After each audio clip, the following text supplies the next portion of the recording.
Entonces, la intención es de que nos hizo falta por ahí terminar nuestro ejemplo numérico de compactación. Y bueno, pues yo creo que nos podría servir para que no se nos vaya la onda. Este, Ahí están viendo mi pantalla. Bueno, pues nada más platicar acerca de algunas cosas de la compactación. Me parece que nosotros, sí se ve bien, sí, yo creo que sí se ve bien ahí. Nosotros el día de ayer, perdón, hicimos referencia a que necesitábamos para hacer la prueba de compactación rellenar un cilindro o un molde Proctor. Ese cilindro o ese molde Proctor, decíamos que tiene más o menos unos 11 centímetros de alto por unos 10 centímetros de diámetro. Y que de forma muy aproximada, pues tal vez aquí voy a tener unos 945, 950 centímetros cúbicos. 950 centímetros cúbicos. Ah, bueno, ahí lo están viendo. Y en ese molde Proctor, nosotros vamos a vertir el suelo que queramos compactar en alguna obra o en algún sitio. Y el mismo material que se vaya a utilizar, bueno, pues primero lo vamos a vertir un poco a volteo. Ese material, pues evidentemente que va a tener huecos. Y lo que vamos a hacer es de que vamos a tomar un molde de compactación, un pisón Proctor. Ese pisón, de forma interna, va a tener una cierta masa. A veces lo único que alcanzamos nosotros a ver es el vástago que nos permite levantarlo. Pero pues tal vez algo importante que a veces no alcanzamos a ver es que de forma interna vamos a tener una masa y esa masa con todo y el vástago pues debe de traer algo así como 2.5 kilos. 2.5 kilos, alguien lo podría tal vez expresar en el sistema internacional en términos de newtons, pero bueno, pues nosotros manejamos kilos, ¿no? Y bueno, la guía o el cilindro, su función es solamente servirnos para tener la altura de caída controlada, para que siempre caiga por 30 centímetros. Bueno, y nosotros dijimos que la prueba Proctor estándar nos va a llevar a compactar el material en 3 capas. Esas 3 capas pues van a recibir cada una de ellas 25 golpes y 25 golpes en cada una de esas capas. Ahí está, ya. Creo que eso puede ser nuestro resumen de lo que platicamos el día de ayer. Ahora, esas 3 capas, ya que las compactamos, hay que llevar a pesarlas. Hay que llevar a pesarlas cuánto pesa el molde con el material ya compacto. Y yo les decía el día de ayer que lo más seguro es de que si nosotros hacemos ese experimento con cierto contenido de humedad, vamos a llegar a un cierto valor en gramos. Y en cambio, si le agregamos agua, vamos a lograr que eso compacte mejor. Pero hay un límite y ese límite nos lo expresa una gráfica. Ahora, ¿nosotros qué vamos a hacer para llegar a determinar ese límite o esa gráfica? Bueno, pues que vamos a sacar esa muestra de su recipiente, de su contenedor, y vamos a tomar una pequeña cápsula. Entonces, fíjate, suena un poquito hasta feo, porque ya que nos costó trabajo rellenar nuestro molde, pues hay que meterlo, ya sea que nosotros lo empecemos a cucharear por medio de alguna espátula y que le empecemos a sacar el contenido, lo cual es bastante tardado, o bien que nuestro molde lo coloquemos en un aparato que nos permite sacar la muestra. Cualquiera de las dos opciones, depende del laboratorio, pues va a ser más fácil o más difícil. En algunos laboratorios se cuenta con una placa que tiene una perforación y esa perforación embona con el molde. Esa placa se sujeta a unas varillas y, digámoslo, pues en forma coloquial, a un muerto. Ese muerto, digamos que es una pieza de concreto que va a impedir que se mueva la placa. Y por aquí pues hay unas varillas sin fin. Estas varillas sin fin, pues digamos que están unidas a la placa para que en la parte de abajo le podemos instalar un pequeño gato hidráulico, un gato como los que utilizamos para levantar un auto. Y ese gato hidráulico, pues tiene su maneral para subir y bajar. Y ese gato hidráulico lo que va a generar es de que una fuerza que va a intentar desplazar, en lugar de subir a un auto, no sé si alguien de ustedes ha tenido esa oportunidad de levantar un auto con un gato. Bueno, en lugar de subir el auto, pues nosotros en la parte de abajo le adaptamos una placa para que la muestra vaya saliendo poco a poco. Y bueno, pues es mucho más fácil extraerla así que estarla cuchareando. Bueno, ya sea que la cuchareemos y que saquemos poco a poco el material o que la saquemos con un gato hidráulico, el objetivo es el mismo. Y el objetivo va a ser tomar un poquito de esa muestra y meterla en una cápsula de laboratorio, y esa muestra va a tener un cierto peso de suelo húmedo. Previamente nosotros podemos tomar esa cápsula y saber cuánto pesa la cápsula. Entonces, digamos que nuestro segundo peso va a ser de suelo húmedo más la cápsula, perdón. Aquí se me movió la pantalla. Bueno, más la cápsula. Y después podemos hacer el procedimiento para determinar su contenido de agua. De eso, pues tal vez, aunque sea de forma superficial, lo platicamos en alguna otra sesión, pero el procedimiento para determinar su contenido de agua es meter esta muestra dentro de un horno a convección de calor que va a estar trabajando a 105 grados centígrados. Con eso, ¿qué vamos a lograr? Pues que el agua se evapore, y más si dejamos nuestra muestra por 24 horas. El procedimiento estandarizado para determinar el contenido de agua es meterlo al horno por 24 horas, todo un día. Y entonces eso a veces lo hace un poquito lento, ¿no? Ahora, después de un día, sacamos nuestra muestra y resulta que ya nada más nos va a quedar la muestra seca. Y podríamos nosotros volver a pesar nuestra muestra y tendríamos peso de cápsula más suelo seco. Si hacemos esta diferencia de peso de cápsula con suelo húmedo y peso de cápsula con suelo seco, pues nos vamos a encontrar el peso del agua. El peso del agua de nuestra submuestra, ¿no? Y si déjame cambiar de color. Si nosotros al peso de la cápsula con suelo seco le restamos el peso de la cápsula, pues vamos a encontrar el peso de sólidos. Y si nosotros hacemos esa división, peso de agua entre peso de sólidos, y lo multiplicamos por 100, pues vamos a estar encontrando algo que nosotros le llamábamos contenido de agua. Ok, bueno, pues eso hay que hacerle a cada una de las muestras a las que se compactó el material. Quiere decir que, quiere decir que si nosotros hicimos una preparación para hacer la prueba de compactación con diferentes contenidos de humedad, y por eso, pues tal vez el día de ayer te mostraba estas diferentes bolsas. Y si eres un poquito observador, que lo requerimos que todos ustedes sean observadores, te darás cuenta que esta que tiene un número 1 probablemente está muy clara. En primera, bueno, porque le está dando la luz, pero sobre todo en la orilla, sí, que no tiene la luz, alcanzamos a ver que es una muestra clara. La 2 está un poquito más oscuro, la 3 está más oscura, la 4 y la 5 están más oscuras. Y lo que yo te comentaba de que al final recuperamos un poco de la muestra para meterla al horno, es la imagen que ves en la parte derecha hacia abajo. Te darás cuenta de que la primera cápsula tiene un color muy claro. Es el mismo suelo, nada más que el color claro me indica tal vez que no tiene agua, que está seca. Y en cambio vamos avanzando en sentido de las manecillas del reloj y nos vamos a dar cuenta de que cada vez toma mayor color oscuro por la presencia de agua. Ese cúmulo de muestras lo mandamos al horno, nos esperamos un día y determinamos cuál es su contenido de cada una de ellas. Y bueno, pues con esos contenidos ya podemos realizar un ejemplito, ¿no? Ahora, mira, estos datos, que por ahí yo intencionalmente los dejé vacíos para empezar a rellenarlo. Bueno, pues ahí está nuestra tablita con los datos que deberíamos de obtener de la prueba de laboratorio.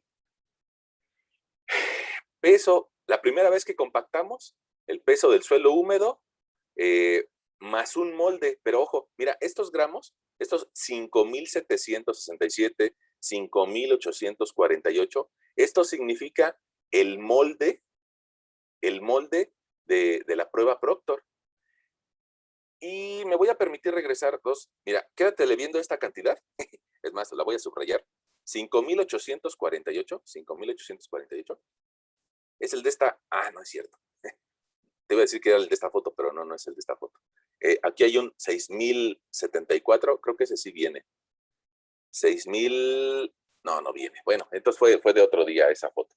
Bueno, el chiste es de que este molde con suelo compacto y estos gramos son los primeros datos que ves en la tabla. Peso de suelo húmedo con molde. Peso de suelo húmedo con molde.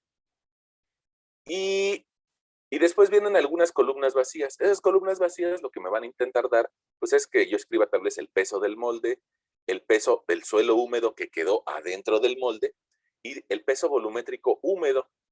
Si yo tengo el volumen del molde y el peso del material que logré meter adentro, pues puedo sacar su peso volumétrico.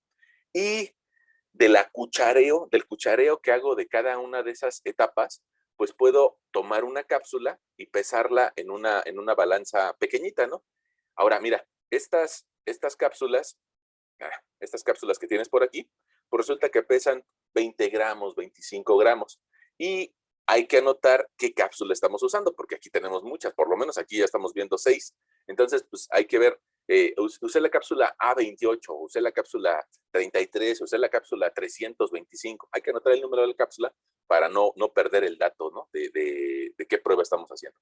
Bueno, entonces, esos son los datos que alcanzas a ver de este lado, con sus respectivos pesos después, 24 horas después de ser utilizados. Ahora, esta tabla, como está ahorita ahí en PowerPoint, pues no puedo escribirle encima de ella, ¿no? Entonces, por eso me permití pasarla a Excel.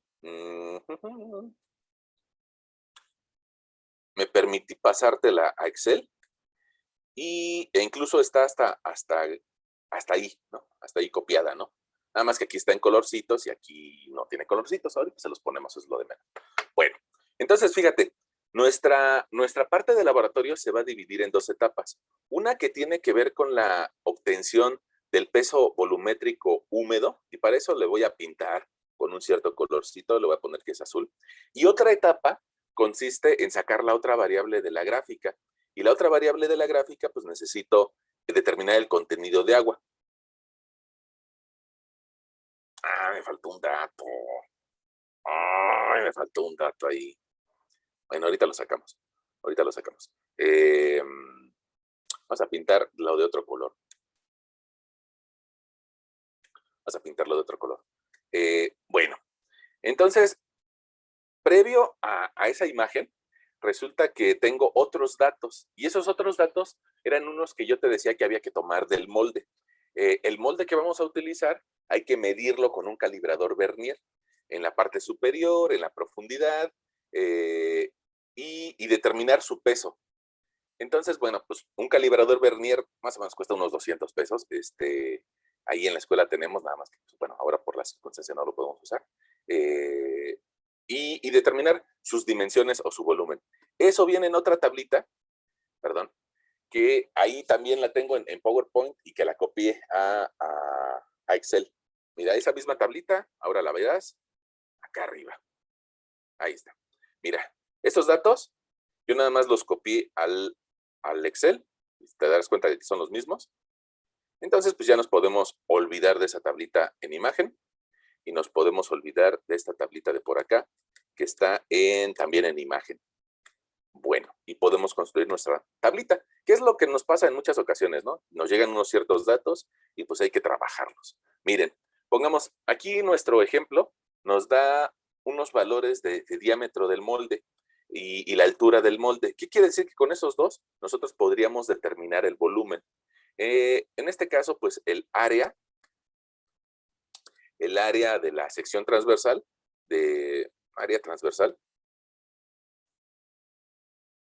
pues la podemos determinar con el diámetro al cuadrado por pi entre 4, ¿no? Entonces voy a decirle que quiero multiplicar a pi por el diámetro al cuadrado al 94,2 y que ese resultado lo quiero dividir entre 4. Esa es la fórmula del área, ¿no? Ahí está. Ahí ya tengo mi área transversal en centímetros cuadrados. Y después, pues voy a obtener el volumen del molde. Y pues ese volumen del molde lo podemos calcular como el área transversal multiplicada por la altura. Y ahí está mi resultado en centímetros cúbicos. ¿Te recuerdas que yo al inicio de nuestra plática de hoy te decía, más o menos nos da un volumen como de unos 950 centímetros cúbicos, dependiendo del molde, ¿no? Un poquito, 1 milímetro más, 1 milímetro menos, bueno, pues nos varía un poquito esa cantidad, pero por ahí andaremos, ¿no? 944. Ok, ya tenemos esos datos y resulta que tenemos otro dato importante que por acá aparece, que es el peso del molde. Entonces, a partir de ese peso del molde, nosotros podríamos determinar cuánto pesa la muestra adentro del molde, es decir, el suelo húmedo adentro del molde. Para eso, pues le voy a poner aquí a mi lector otro cabezal, otro cabecero, que diga peso del suelo húmedo. Nada más peso del suelo húmedo. Y el peso del suelo húmedo, pues va a ser la diferencia entre el peso del suelo húmedo más molde menos el peso del molde. Entonces, fíjate, cada uno de esos datos le voy a restar el dato del peso del molde. Ok, ya habíamos dicho en alguna ocasión que si yo, como esta torpeza de decirle copiar y arrastrarlo hacia abajo, pegar, pues se va a equivocar Excel, porque lo que va a hacer es de que va a ir arrastrando las dos celdas, ¿no? Entonces necesitamos ponerle un ancla a la celda que no quiero que se mueva, que es la L7. Entonces, antes del 7 le voy a poner un signo de pesos para que no se nos mueva y ahora sí la copiamos hacia abajo. Y entonces te darás cuenta de que ahora sí ya está jalando siempre el mismo dato. Bueno, ahí ya tengo los pesos del suelo húmedo y también van a estar expresados en gramos. Si ya tengo el peso del material que está adentro del molde, pues entonces ya puedo determinar peso volumétrico. Mira, ya logramos determinar nosotros cuánto pesa el material que está dentro del molde. Entonces, pues resulta que si ya sabemos esa cantidad en gramos, este cierto peso del suelo húmedo, pues lo puedo dividir entre su volumen del molde que lo está conteniendo, porque yo lo que hice fue medir las medidas internas del molde. Y con eso vamos a encontrar peso volumétrico húmedo. Le podemos poner suelo húmedo. Ok. Peso volumétrico. ¿Alguien se podría quejar de ese valor? Y nos diría, es que en realidad eso no es peso volumétrico, eso es masa volumétrica. Vamos a darle su crédito, ¿no? Hay quien nos dice que no deberíamos utilizar ese término de peso volumétrico porque nosotros vamos a dividir gramos entre centímetros cúbicos y eso más bien es una unidad de densidad.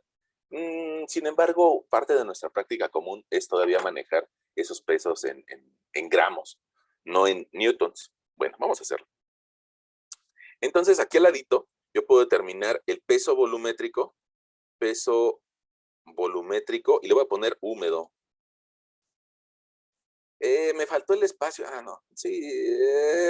Bueno, voy a procurar. Control C, control V. Me faltó el espacio para las unidades. Peso volumétrico húmedo y le voy a poner que está en gramos sobre centímetro cúbico. Y lo que voy a hacer es que voy a dividir cada uno de esos pesos del material que está adentro del molde entre el volumen del molde, que ya lo acabamos de determinar. Ok. No me interesa que se vaya recorriendo hacia abajo la celda O8, entonces le voy a poner un signo de pesos. Y ahora sí lo copio. Le voy a quitar unos decimales antes de copiarlo para que sea más fácil de observar. Me doy cuenta que llegó a un peso volumétrico húmedo de 1.65. Bueno, y ahí tengo una cierta variación. Alguien de ustedes me va a decir, ya como que alcancé a ver como que subió y bajó. Pero eso es con respecto al peso volumétrico húmedo, es decir, exactamente cuando se acaba de compactar el material. Pero nosotros decíamos de que las condiciones de intemperie en el sitio van a lograr evaporar el agua. Y si la evaporan, pues resulta que no voy a poder convencer a la persona que me venga a hacer la supervisión y no voy a poder comparar esos valores. Entonces, por eso no lo hacemos con la comparativa con el peso volumétrico húmedo, sino que lo hacemos con un peso volumétrico seco. Nada más que para cambiar entre peso volumétrico húmedo y peso volumétrico seco, vamos a hacer uso de una formulita que nos diría peso volumétrico seco es igual a tu peso volumétrico húmedo, suelo húmedo, entre 1 más el contenido de humedad, valor porcentual, entre 100%. Esa misma fórmula la podríamos escribir, pues alguien diría, pues es que ¿para qué le ponemos tanto porcentaje? Vamos a escribirla así, peso volumétrico seco igual a peso volumétrico del suelo húmedo entre 1 más el contenido de agua, pero en valor decimal. Es decir, todos lo entendemos a que un 80% lo podemos escribir como un 0.8 o un 30% como un 0.3. Es otra formulita, ¿no? Nada más que hay que agregarle que es en valor decimal. Bueno, entonces, fíjense que desgraciadamente me faltó un dato de esos que requeríamos para nuestro problema. Denme un segundito para en lo que lo encuentro, el dato, porque fíjense que en esa tablita que les presenté no tengo el valor de la cápsula, pero ahorita lo encontramos, eso es lo de menos, ¿no? Al fin y al cabo salieron de aquí, pues entonces de aquí lo puedo encontrar.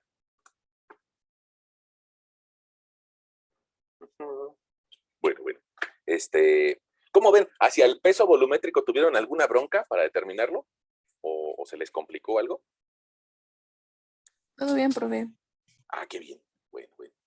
Entonces me voy a robar por aquí unos datos. Estos datos. Imprimir pantalla.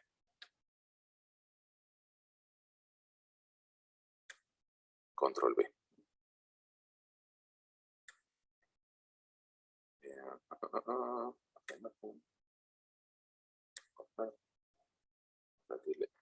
Que lo queremos por allá.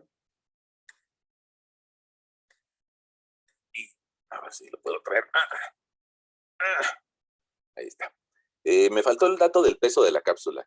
Peso de cápsula está en gramos y nada más lo voy a copiar por acá. Dice que la primera pesaba 10.84, 9.12, 10.82, 10.80, 9.56, 9.09 y 11. Híjole, quité un dato.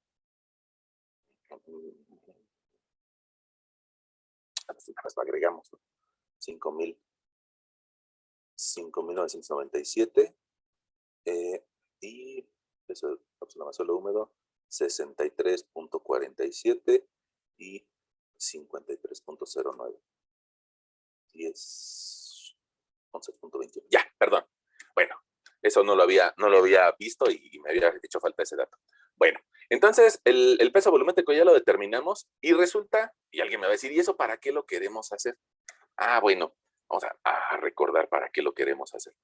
Resulta que nosotros, el objetivo de la prueba de compactación es determinar una gráfica que me relacione, nada más que de oportunidad, es determinar una gráfica que me relacione contenido de agua contra peso volumétrico seco. Y por eso, pues estamos buscando el segundo valor. Nuestra gráfica, usualmente, lo que buscamos es encontrar un pico.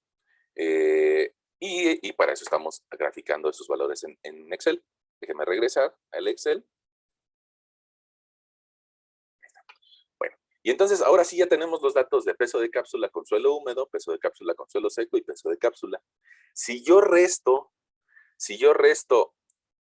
el peso de la cápsula con suelo húmedo menos el peso de la cápsula con suelo seco, es decir, 24 horas después de haberlo metido al horno, pues lo que voy a encontrar es el peso del agua que se evapora, el peso que se fue por 100 grados centígrados, 24 horas. Entonces ya tengo el peso del agua, también está expresado en gramos. Fíjense que en la primera capsulita se fueron 1.66 gramos y así sucesivamente las demás, ¿no? Ahora, si ya tengo el peso del agua, lo que me haría falta tal vez sería el peso de los sólidos. Y el peso de los sólidos lo puedo determinar si yo resto el peso de la cápsula con suelo seco menos el peso de la cápsula. Y le decimos que lo queremos copiar hacia abajo. Control. Ahora, resulta que si ya tengo esas cantidades, puedo determinar el contenido de agua. Y ese contenido de agua, ya ven que usualmente lo abreviamos con una letra en porcentaje, una letra omega en porcentaje, pero esa aparece como que W. Entonces le voy a decir aquí al tipo de letra que quiero escribirla con symbol. Y entonces ya sí aparece como contenido de agua, ¿no? Como esa omega que incluso también escribimos en la materia de estructuras, ¿no? Ahí está, omega, que es diferente a W, omega. Está en porcentaje. Y pues ese porcentaje quedamos que lo podemos encontrar al dividir el peso del agua entre el peso de los sólidos y multiplicarlo por 100. O bien lo podemos dejar así y ya sabemos que es en valor decimal. Lo que hace unos minutos te decía, ¿no? Punto 12 significa que es el 12%. Un punto 18 significa 18%. O bien, pues tal vez para alguien que se le complique eso, lo podríamos agregar al lado y decirle, mira, aquí también te lo voy a dar en valor decimal, ¿no? ¿Para qué? Porque él tengo un supervisor que no le entiende esos valores, entonces pues ese lo voy a multiplicar por 100 y entonces ya sí, a decir, sí, ya le entendí, ya le entendí. De repente, híjole, ustedes se van a encontrar que hay personas que, que no les gira mucho la ardilla, ¿no? Bueno, ahí está. Tenemos el valor expresado en valor decimal y el valor expresado de forma porcentual. Bueno, ahora ya podemos hacer nuestra gráfica. Como les había dicho en alguna ocasión, resulta que si yo nada más quiero utilizar una gráfica de líneas, pues usualmente me da malos resultados, porque las gráficas de líneas nada más grafican una variable. Mira, como esta de aquí, esa que estoy seleccionando dice insertar gráfico de líneas. Esa no hay que utilizarla, nosotros somos un poquito más inteligentes, ¿no? Entonces, como nosotros somos más inteligentes, vamos a utilizar una gráfica que me permita graficar dos variables, X y Y. Entonces, esa se llama gráfica de dispersión. Le vamos a pedir para esta ocasión que utilice una gráfica curveada y que me muestre los puntos.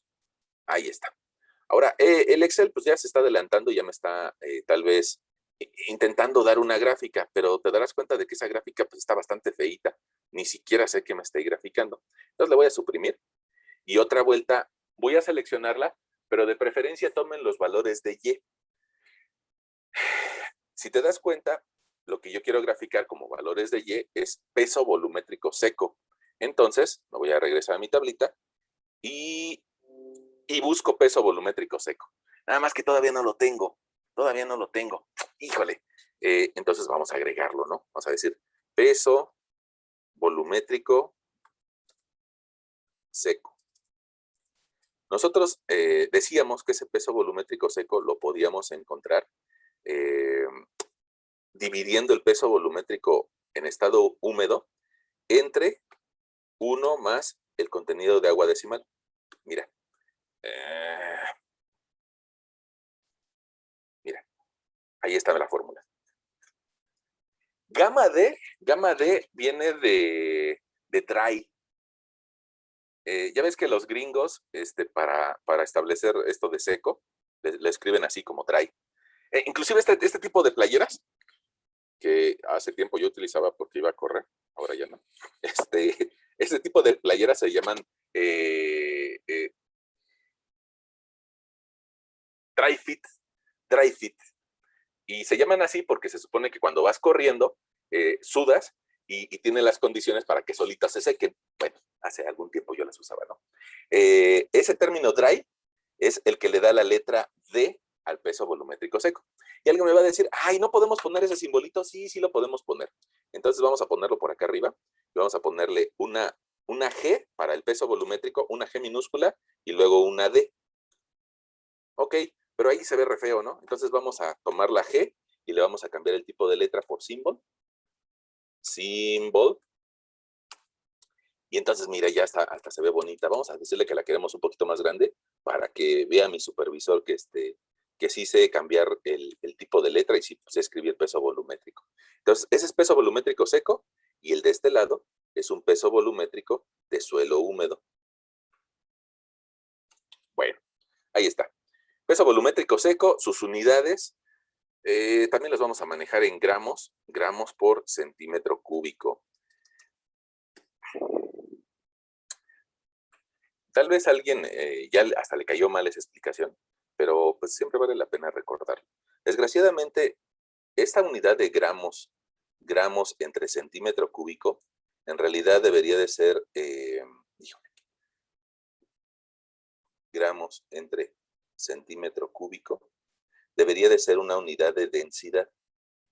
Y si nosotros la utilizamos así es porque estamos acostumbrados a manejar los gramos como peso. Alguien diría, no, es que este valor hay que multiplicarlo por la gravedad. Y si lo multiplicamos por la gravedad, ahora sí ya vamos a encontrar peso volumétrico. Como nosotros vamos a la farmacia o vamos a un hospital y nos pesan y nos dicen, oiga, usted pesa 70 kilos, no nos dicen, usted pesa 700 newtons, nuestra práctica común sigue manejando los gramos como peso. Por eso le seguimos llamando peso volumétrico, a pesar de que sabemos que es más.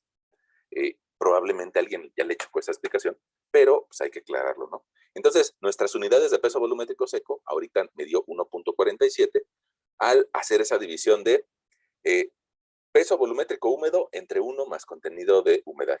Ese sí lo puedo arrastrar, pues lo arrastro y le voy a decir que lo quiero con menos decimales porque si le pongo muchos decimales a veces nos confunde, ¿no? Y no alcanzamos a ser objetivos al respecto del valor. Miren, esos valores, si se dan cuenta, en la parte central quedó el más alto.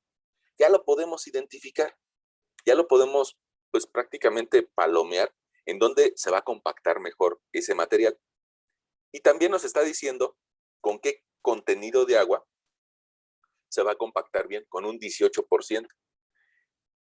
Si ese tepetate llega al sitio, tal vez con un 12, bueno, pues puedo hacer mi esquema de fases de suelos para determinar cuánto, de esos metros cúbicos que me llegan a la obra, qué tanto peso de esos metros cúbicos corresponden a peso de sólidos y qué tanto peso corresponde a peso de agua. Es decir, a la fase líquida, a la fase gaseosa y a la fase sólida y a la fase gaseosa. Y con esta relación de contenido de agua entre peso de sólidos, puedo determinar cuántos litros le tengo que agregar para que se compacte bien ese material. Pero fíjense, hasta ahí nada más lo estoy utilizando en la gráfica de Excel, en la tabla de Excel. Me hace falta hacer la gráfica. Yo les decía que tomáramos el valor de las Y's, que son pesos volumétricos. Le voy a decir a Excel que quiero insertar una gráfica, pero fíjense, ya seleccioné los datos que quiero que me grafique en Y. Le digo, quiero que insertes una gráfica de dispersión de curvas. Y ahora sí como que ya se parece. Ay, ¿qué hice? ¿Quién sabe? Vamos a hacerlo otra vez. Ahí está. Ahí está mi gráfica. Ya se parece a lo que yo les he venido platicando, ¿no? Sin embargo, todavía está bastante fea. Todavía está bastante fea porque todavía no, esa gráfica no incluye a dos variables. Hasta este momento solamente está incluyendo a una variable, que es el peso volumétrico seco, que son los datos que yo seleccioné. Entonces, lo que necesito ahora es de que abajo no aparezca dato 1, dato 2, dato 3, dato 4, dato 5, sino que aparezcan contenidos de humedad. Y eso no lo logro nada más agregándole el título, ¿no? Alguien diría, pues vamos a agregarle el título de abajo, agregar títulos del eje, y le voy a agregar aquí que diga contenido de agua. Y pues ya, al fin y al cabo, como ahí dice contenido de agua, va a decir, pues ya está graficado, mira, ahí dice, ¿no? Bueno, pues una cosa es que lo diga y otra cosa es que lo esté haciendo de forma real. Entonces, voy a tomar mis datos y le voy a decir, clic derecho, seleccionar datos. Y me doy cuenta que nada más está tomando unos datos. Entonces le doy modificar y en los valores de las X, ahora sí le digo, mira, quiero que me grafiques contenidos de humedad en valor porcentual, porque la gente le entiende más fácilmente, ¿no? Órale. Entonces, le digo clic y le doy a aceptar. Bueno, aceptar. Si te das cuenta, pues no me da tan bonita. Y no me da tan bonita porque es un experimento real. A veces los experimentos reales no son tan bonitos, ¿no? Así como las películas de amor, ¿no? En la realidad a veces no pasan las cosas así. Ahora, de todas formas, aquí como que tengo mucho espacio perdido, le voy a decir que no quiero que me grafique desde 0, sino quiero que me grafique desde el 10, ¿no? Vamos a movernos un poquito en esa tabla. Vamos a decirle que nos empiece a graficar desde 10% y que queremos que nos grafique pues hasta el 26, que empiece en el 12. Ahí está. Inclusive eso de que se vea mal y que nosotros sabemos que es porque es un experimento real, a algunas personas no lo entienden. Entonces, probablemente me convenga cambiar el tipo de diseño. Vamos a decirle por aquí que nada más la quiero de puntos, cambiar tipo de gráfico. Vamos a decirle que nada más quiero ver los puntos. Mira. Entonces, eso ya nos da la posibilidad de imaginarnos alguna cosa. Aquí en el marcador le voy a pedir que sean un poquito más grandes esos puntos, que sean más visibles. Y tal vez ustedes no sepan mucho de eso, pero en matemáticas hay algo que se llama regresiones lineales. Una regresión lineal es que a veces tenemos los datos de un fenómeno social o un fenómeno que alcanzamos a ver en la realidad y que requerimos saber su ecuación. Mira, en muchas ocasiones, tal vez en tus materias de matemáticas, tú tenías una fórmula, algo así como y igual a menos ax cuadrada más b. Y eso, según tus materias de geometría analítica, significaba que era una parábola que abría hacia abajo, donde ahí B nos está diciendo la ordenada al origen, el término negativo nos está diciendo que abre hacia abajo y el término cuadrático nos dice que es una parábola. Usualmente, cuando vamos en la secundaria, en la prepa, nos dicen evalúe diferentes puntos en X y en Y. Y lo que tú vas haciendo es de que vas encontrando cómo se comporta esa función de X con puntos. Bueno, lo que yo te decía acerca de una regresión es de que en algunas ocasiones nosotros tenemos los puntos ya. Y esos puntos hay que encontrar una gráfica o una función que la describa, es decir, una ecuación, una función de X. Eso se ve en una materia que se llama métodos numéricos de matemáticas y que en muchas ingenierías se da. En el caso de Tecamachalco no la dan, pero lo bueno de, aunque no la den, es de que Excel la tiene integrada, ¿no? Esa función. Entonces, le voy a decir al Excel, le selecciono los datos y le digo clic derecho y le digo agregar línea de tendencia. Y Excel me da la posibilidad de agregar una línea simple, o sea, de la forma y igual a mx más b, o le puedo agregar una línea logarítmica que se parezca a esos puntos, o le puedo agregar una línea exponencial que se parezca a esos puntos, y te darás cuenta que no se parecen. Pero como yo le veo la forma parabólica, pues entonces le voy a decir que me agregue una parábola de grado 2, que sí se parezca a la función. Ahora, te darás cuenta que no pasa por los puntos. Entre más grado es el alto de una función algebraica, mejor se va a acoplar a muchos puntos. En este caso, si tengo 7 puntos, podría yo buscar incluso hasta una gráfica de grado 6. Pero lo malo es de que a veces empiezan a generar las curvas. Mira, eso ya como que tiene más sentido. Una parábola de grado 4. Le puedo decir incluso que me presente la ecuación, si la quisiera, ¿no? En algunas ocasiones vale la pena, en otras ocasiones no vale la pena. Pero ella me está presentando cuál es la ecuación que da origen a esos puntos. Y con qué aproximación me estoy aproximando, pues, perdón la redundancia, a ellos. Porque resulta que, mira, si esta misma línea de tendencia yo la cambio y digo, no quiero que la utilices en grado 4, quiero que la utilices en grado 2, me está diciendo, te estás aproximando a ellos con una cercanía del 90%.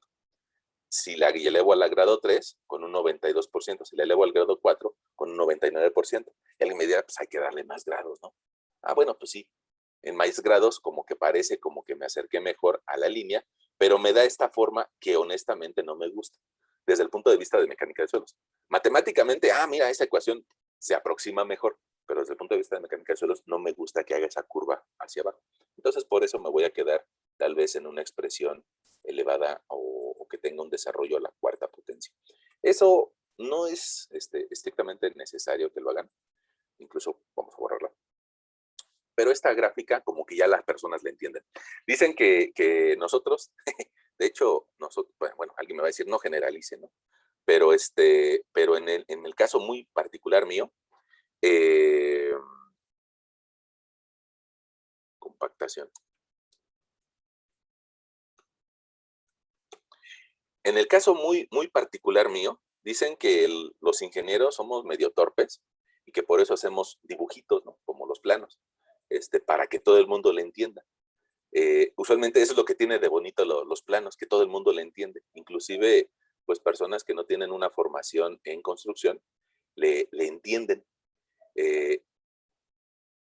Y eso es algo que no pasa en otras carreras, ¿no? Pongamos en las personas que estudian Derecho, ellos generan bloques enormes de información, carpetas y carpetas de información. Nosotros nos ponemos a leerlas y no le entendemos nada.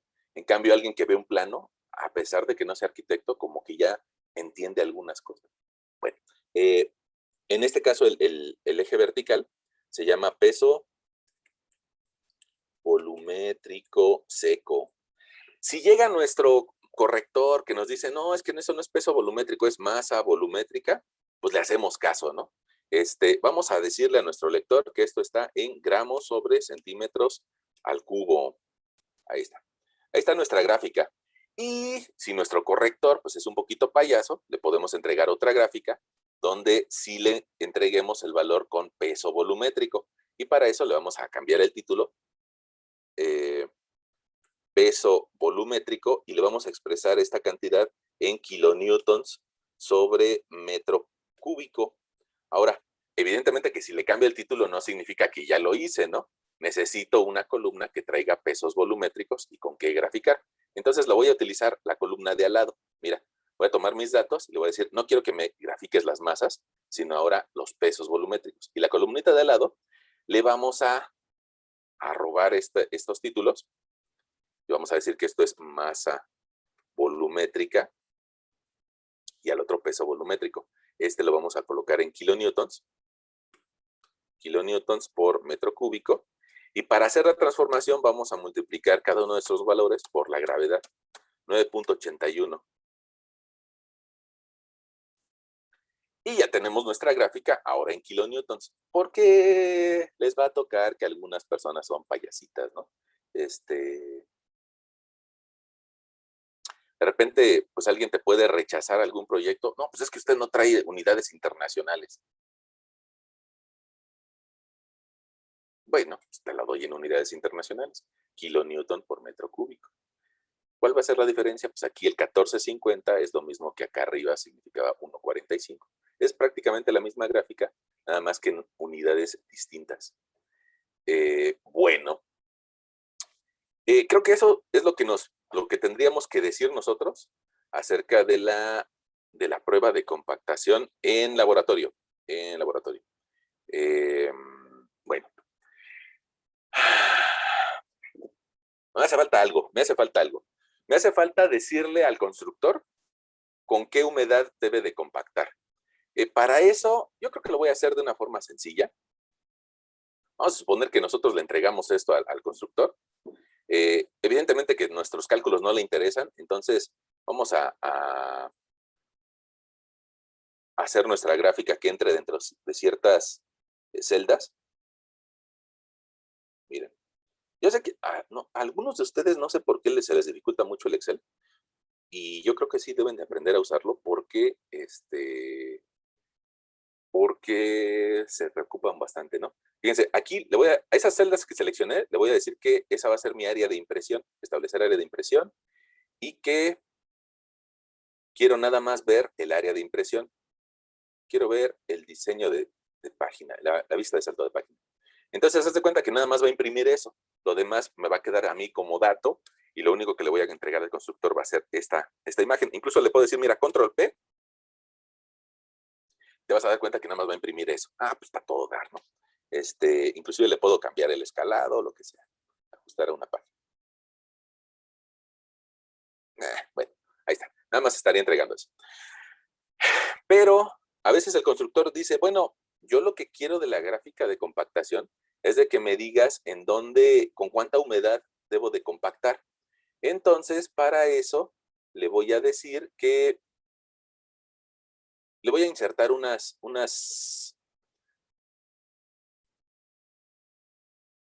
flechita en donde a él le quede claro con qué humedad debe de compactar.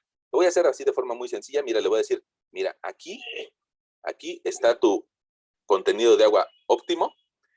A esa flechita le voy a pedir por acá que la haga un poquito más gruesa y le voy a agregar un texto, ¿no? Insertar texto y que diga cuadro de texto, contenido de agua óptimo,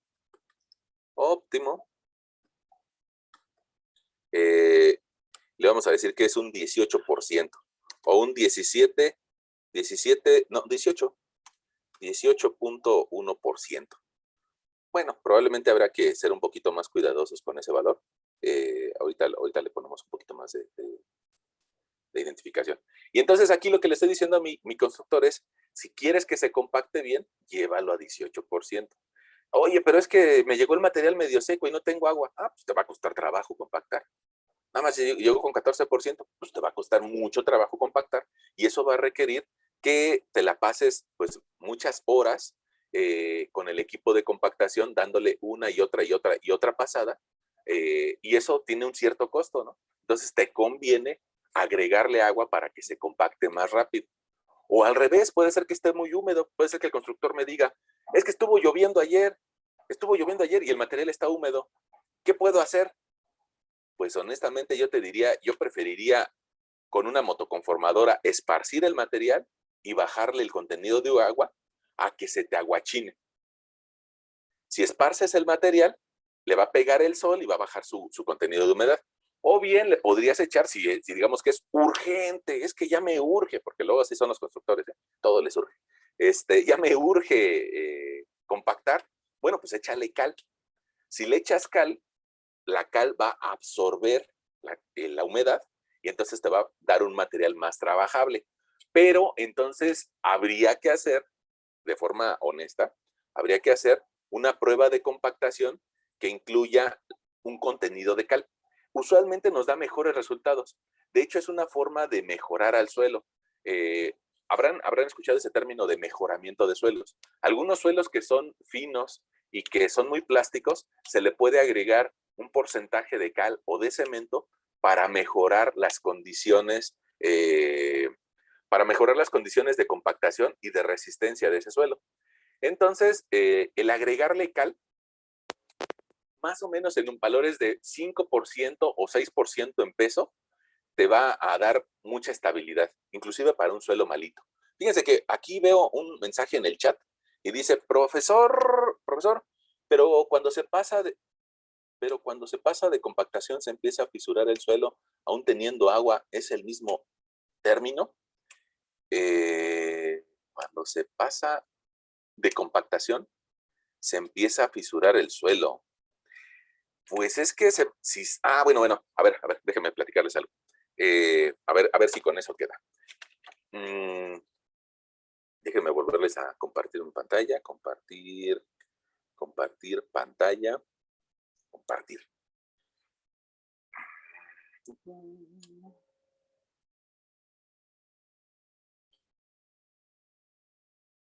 Miren, en algunas ocasiones, así como vemos en esta imagen, la compactación se va realizando con cierta cantidad de agua. Incluso si alguien de ustedes es un poquito observador, háganle así en su pantalla y se dará cuenta que donde está esta persona, incluso hasta brilla.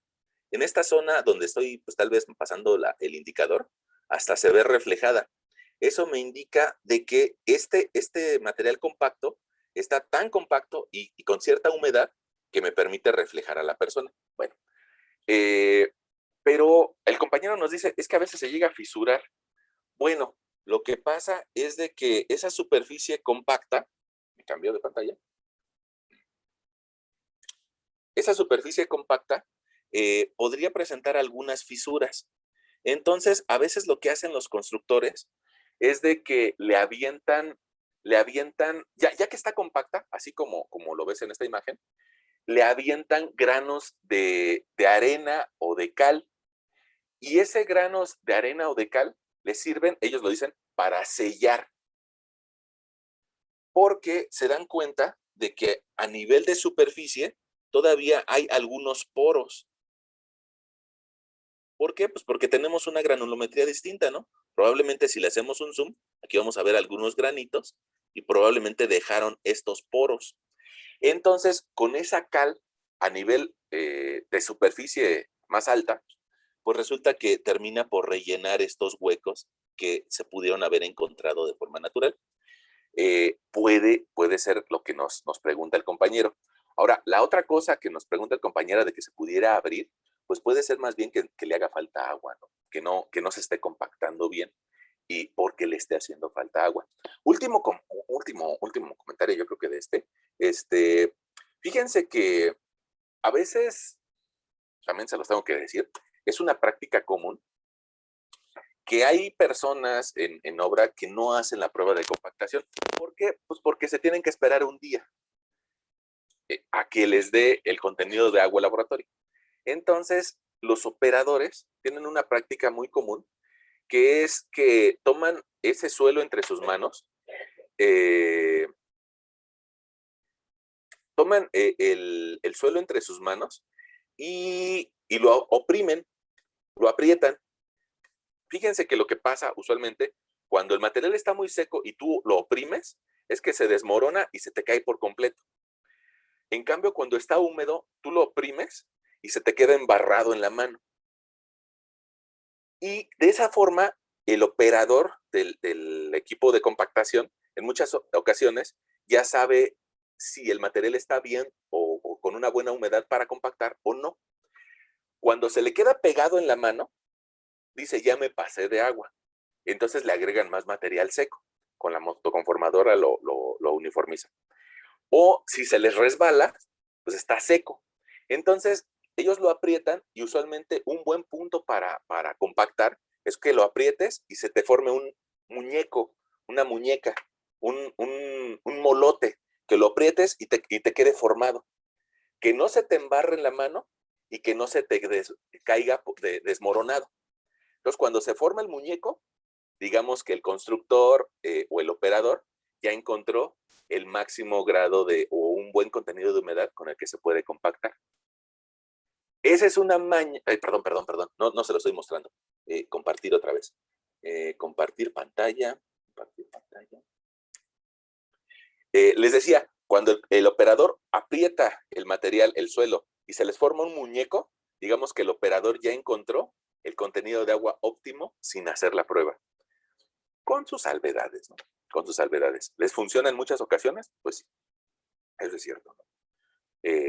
Que si viene algún problema porque esa compactación falló, porque no se dieron los resultados que se tenían que tener, bueno, pues habría que buscar a ese operador y decirle, oye, pero tú hiciste la prueba de la mano, ¿no? La prueba de la muñeca. ¿Cómo ves? ¿Te haces responsable con la prueba de la muñeca? Pues no. Entonces, habrá que buscar los registros de la prueba de compactación del laboratorio, de la supervisión, que al fin y al cabo es el que da el visto bueno de que ese material ya se puede compactar o ya se puede tender el asfalto, ¿no? Miren, en esta imagen, yo les decía ayer, en muchas ocasiones lo más importante es de que ya nos liberen el tramo. ¿Qué significa liberar el tramo? Pues que el equipo que se dedica a compactar ya hizo su trabajo y se va a otro sitio y después llega el equipo que va a asfaltar y lo que va a hacer es de que primero va a aventar un riego de sello o un riego de sello donde van a aventar asfalto o lo que alguien conocería como chapopote, en realidad es un cemento asfáltico y lo avientan encima de la capa que está ya compactada y ese riego de sello, digamos que es una película plástica de, perdón, entre comillas, chapopote. Ese chapopote, su función va a ser una capa impermeable. Y después de ese riego de sello, ahora sí ya le tendemos el asfalto. El asfalto es un montón de gravas con un tamaño controlado, llenas de cemento asfáltico. Y esa capa de asfalto, pues su función va a ser que nosotros podamos circular en la parte de arriba sin mayor contratiempo. Ahora, al final, pues resulta que pasa una historia muy similar, que al final de tender el asfalto, pues quedan algunos poros. Si yo le hago un zoom a la parte de arriba, me voy a dar cuenta de que queda con cierta rugosidad. Igual forma, se le puede agregar cal o cemento para sellar estos poros. Entonces, quédensele viendo ahora que repavimenten su colonia o que repavimenten el eje vial cerca de donde ustedes viven y se van a dar cuenta de que después de tender el asfalto, algunos constructores avientan cemento espolvoreado y después hacen un barrido con agua para generar una lechada que vaya rellenando los poros. Ahora, hay quien está a favor y hay quien está en contra de ese procedimiento de tener una superficie más lisa, ¿no? Porque a veces al agregar el cemento y barrerlo, se genera una superficie tan lisa que podría patinar un auto cuando llueve. Hay quien dice, no, no hay que hacer eso, mejor hay que dejar la superficie rugosa. Y bueno, también el Instituto Mexicano del Transporte mide la rugosidad de las vialidades después de que fueron construidas. Entonces, para eso pasan un peine, un equipo que se llama IRI, y ese equipo IRI les digo que se llama peine porque tiene unos dispositivos que permiten identificar qué tan rugoso está el pavimento. Y pues evidentemente que se tiene que cumplir con alguna norma, ¿no? Pero creo que eso ya es parte de otra historia, ¿no? Creo que nos estábamos hablando de compactación. Pregunta intermedia. Híjole, ni tan intermedia, yo creo que está pasada de la media. ¿Cómo ven? ¿Se les hizo complicado este proceso? No, profe. No, profe, pues con el Excel no. Bueno, les digo, a veces hay personas que se les dificulta un poquito el Excel y bueno, yo sí les sugiero que traten de usarlo. Bueno, fíjense que de lo que yo les había platicado acerca de la programación de nuestras sesiones, me gustaría platicar con ustedes, por lo menos, aunque sea un poquito de forma superficial, pero yo creo que sí nos da tiempo, de otro tema que se llama plasticidad.